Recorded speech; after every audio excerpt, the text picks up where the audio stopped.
Sudah, saudara saksi, cukup. Kami ingin mengetahui tersangka yang lain di awal kan para keluarganya memberikan kuasa kepada saudara saksi selain Sakatatal. Apakah yang lain itu saudara saksi berhasil menemui dan kapan berhasil menemuinya? Dan apakah masih saudara saksi menjadi kuasa hukumnya untuk selanjutnya? Kecuali Sakatatal, saya yang lainnya tidak pernah menemui. Karena memang tidak pernah diizinkan untuk masuk ke Polda Jabar. Tetapi pada saat rekonstruksi, yang 5 orang itu sudah didampingi oleh kuasa hukum yang berada di Bandung, Pak Jody Nainggolan. Apakah Pak Jody tidak terkonfirmasi mengenai kuasa yang diberikan oleh saya nggak paham. Tapi pada saat rekonstruksi barulah saya dan keluarga semua terpidana melihat anak-anak itu dibawa ke Cirebon. Termasuk Sudirman? Iya, termasuk Sudirman. Kami mendengar saudara saksi pernah di dalam podcast mengatakan saudara dekat sekali dengan Sudirman. Bagaimana bisa ceritakan terpidana Sudirman?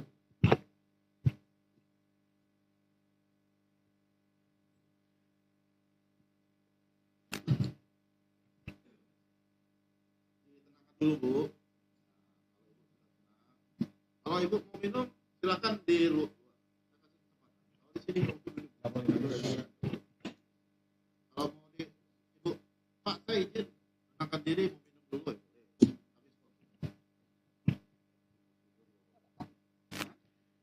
Bisa lanjut. Tangan dulu.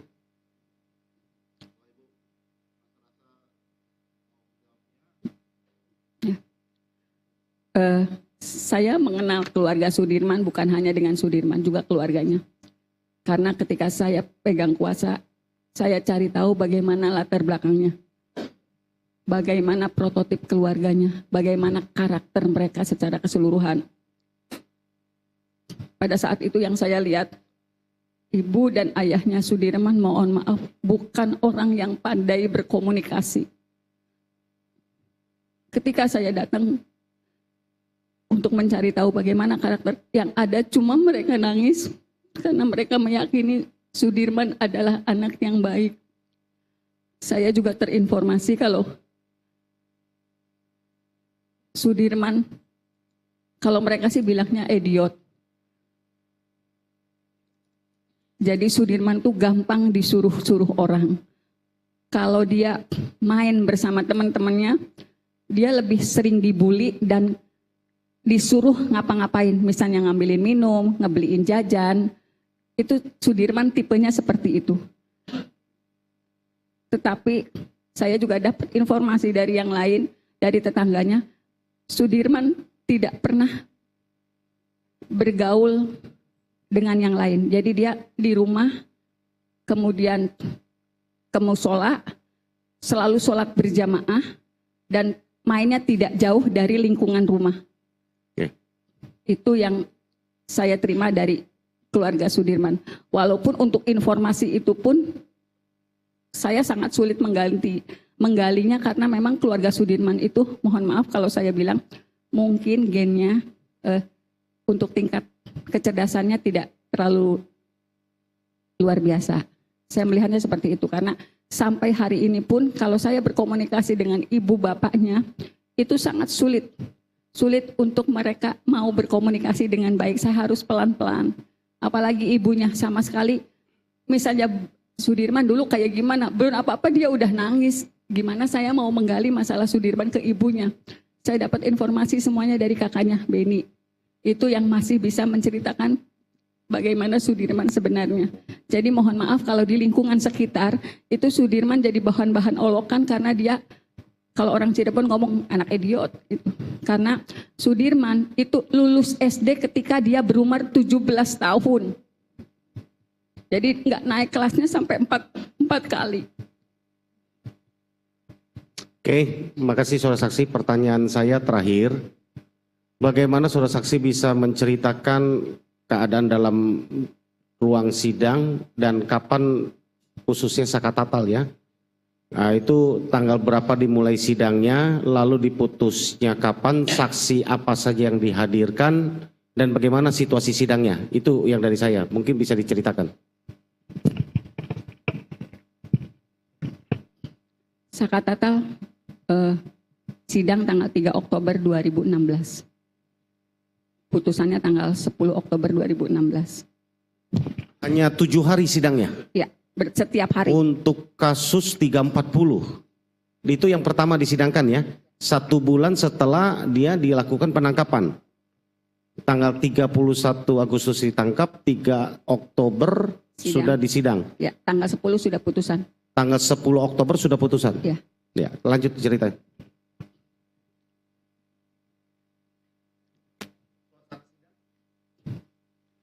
Sidang untuk Sakatatal memang tertutup, dihadiri oleh 3 orang majelis karena dia sidang anak.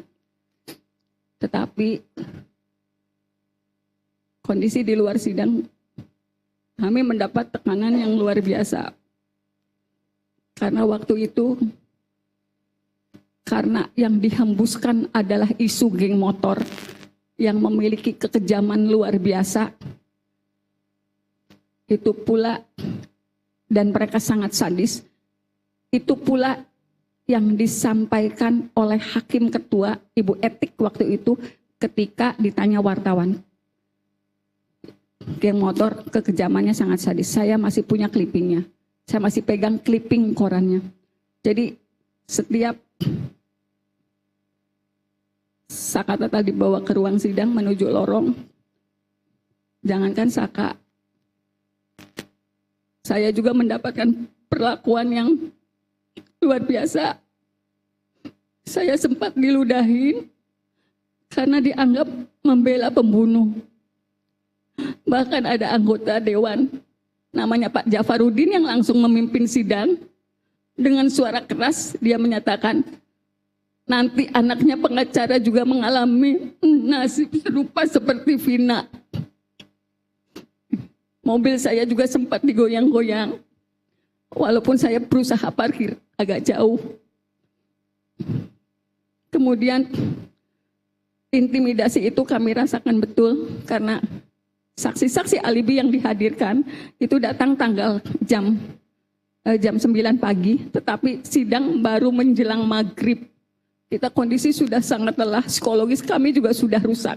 Karena semua saksi juga sepertinya sudah ada yang menginformasikan kalau saksi-saksi itu akan meringankan Sakatatal. Jadi saksi juga mendapat perlakuan yang sama. Kemudian dari Kejaksaan Tinggi juga hadir di ruang sidang Sakatatal. Aparat dari kepolisian selalu bersenjata lengkap di dalam ruang sidang Sakatatal.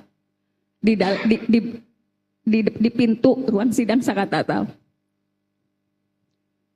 Kemudian pada sidang dewasa ternyata kondisinya lebih parah lagi.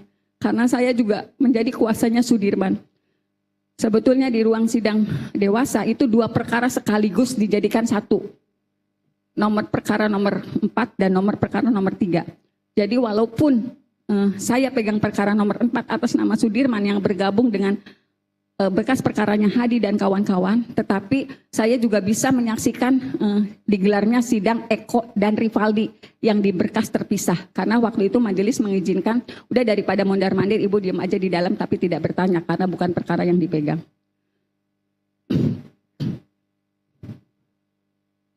Kalau dalam sidang TK hari ini, jaksa selalu menanyakan apakah ada penganiayaan, pemukulan oleh hakim dan jaksa. Sebetulnya saya yang bisa bercerita. Secara psikologis kami dirusak betul-betul oleh penyidik yang masuk dengan membawa pistol untuk memberikan keterangan. Dan jaksa sama sekali tidak pernah memerintahkan pistol itu ditaruh. Justru yang ngomong pistol itu disimpan karena kekhawatiran justru dari pengacara. Kemudian juga ada seorang penyidik yang ada seorang anggota kepolisian yang waktu itu dijadikan saksi karena sebetulnya di sidang dewasa Anak-anak sudah menyatakan, saya disiksa, saya disetrum, terpaksa mengakui sesuai BAP karena sudah ditulis di papan tulis. Itu sebenarnya sudah disampaikan di sidang 2016. Saya disuruh minum air kencing, sebetulnya sudah, dan itu saya cantumkan dalam pledoi saya sebetulnya. Tetapi semua diabaikan oleh majelis. Kemudian juga ada seorang, saya lupa namanya, dia masuk, mohon maaf, kalau waktu itu kami melihatnya dia dalam kondisi yang tidak stabil. Karena ketika diminta menjadi saksi marah-marah, kemudian ketika dikonfirmasi apakah betul orang ini yang melakukan saksi yang melakukan pemukulan, waktu itu saya ingat betul Eko yang mengangguk. Iya betul, Bapak ini yang mukul saya. Tetapi saat itu saksi dari kepolisian bangun dengan menarik kursi, kemudian ketika keluar dari ruang sidang, sebelum keluar dari sidang, dia berbalik, terus menunjukkan tangan seperti pistol ke Eko di depan majelis, di depan jaksa, kemudian keluar dan membanting pintu. Itu yang saya sebut penganiayaan secara psikologis. Dan itu tidak siapapun berani menegur. Hakim waktu itu menjelaskan, mohon maaf, harap dimaklumi karena yang bersangkutan sedang sakit. Jadi hakim yang membela pada saat itu ketika, ya saya lupa orangnya. Saya lupa siapa. Jadi hakim ketua yang menyatakan dimaklumi aja karena yang bersangkutan sedang sakit. Demi Allah saya katakan itu yang sebenarnya. Ada Cindy Sembiring yang juga hadir di ruang sidang dan merupakan pengacara Rivaldi. Boleh dikonfirmasi ke semua termohon. Siap, pemohon. Saya lupa yang mulia, saya lupa. Atas perkara yang nomor 4 dan nomor 3. Karena kan sidangnya sebenarnya jadi satu. Ya? Enggak, perkara nomor 4 dulu, ketika sudah selesai perkara nomor 3. Nah saya tuh walaupun perkara nomor 3 saya tidak keluar dari ruang sidang gitu. Yang perkara nomor 3 atas nama Eko, karena waktu itu Eko yang langsung ditunjuk oleh yang bersangkutan. Yang mulia, boleh kita minta konfirmasi dari pemohon Eko untuk berkaitan dengan kesaksian tadi untuk menguatkan betul apa tidak supaya kita confirm. Nanti Pak, kan ada tanggapannya. Oh ya, kalau diizinkan mulia maksudnya untuk. Di akhir persidangan kita. Ya makasih. Ada lagi pertanyaannya? Dari saya cukup mulia. Silakan kalau ada tambahan. Saya nambahkan satu aja Bu Titin Busa sebagai saksi. Ibu kan megang Sakatatal untuk perkara anak dan Sudirman. Kapan Ibu terima berkas perkara? Karena sebagai kuasa kan kita harus punya berkas untuk kemudian kita bisa membuat pledoi dan lain sebagainya. Terima kasih yang mulia, saya jelaskan. Pada saat pada saat 3 Oktober 2016 saya sudah mengajukan permohonan untuk meminta berkas salinan berita acara. Mohon maaf suratnya masih ada, boleh diperlihatkan? Boleh. Karena biasanya saya bikin rangkap 2.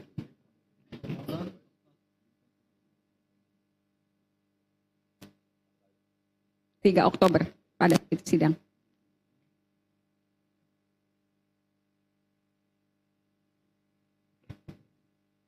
Ini yang Sakatatal.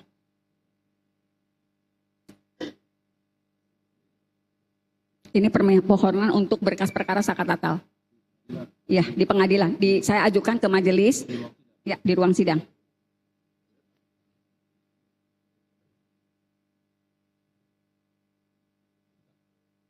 Ya, ke majelis hakim.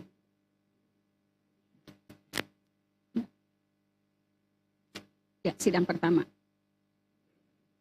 Itu tanggal 3 Oktober 2016. waktu pertama kali sidang ya? Ya. Tetapi saya tidak diberikan, dan waktu itu panitera hanya memberikan 2 BAP atas nama Dede dan Aib. Selebihnya saya tidak terima apapun berkas Sakatatal yang harus saya perdebatkan di persidangan. Mohon maaf, ini berkas yang diberikan panitera.